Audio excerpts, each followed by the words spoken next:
வணக்கம்.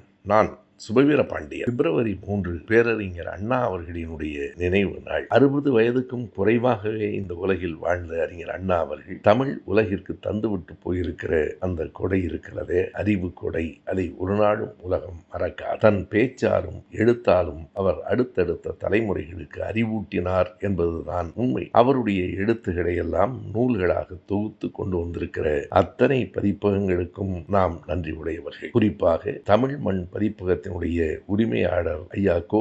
இளவழகன் அவர்களை என்றைக்கும் நாம் நினைவு கூர்ந்து பாராட்ட வேண்டும். தன்னுடைய சொத்துக்களை கூட விற்று அறிஞர் அண்ணாவின் எழுத்துக்களை வெளிக்கொண்டு வந்தவர் அவர். முதலில் 64 தொகுதிகளாக 2019ஆம் ஆண்டும், பிறகு அடுத்தடுத்து தொடர்ந்தும் அவர் கொண்டு வந்திருக்கிற தொகுதிகளின் எண்ணிக்கை 123. அவற்றை வகைவாரியாக பிரித்து இரவு பகலாக 6 ஆண்டுகள் உழைத்து அதனை தொகுத்து தந்திருக்கிற ஐயா புலவர் செந்தலை கௌதமன் அவர்களுக்கும் இந்த தமிழ்கூர் நல்லுலகம் நன்றி உடையது. அத்தனை கட்டுரைகளையும் தொகுத்து தந்திருக்கிறார். அந்த நூல்களுக்கு அறிவு கொடை என்றும் பெயர் வைத்திருக்கிறார். அறிஞர் அண்ணா அவர்களை நினைவு கூர்வோம். புலவர் இளவழகன் அவர்களையும் புலவர் செந்தலை கௌதமன் அவர்களையும் நன்றியுடன் பாராட்டுவோம்.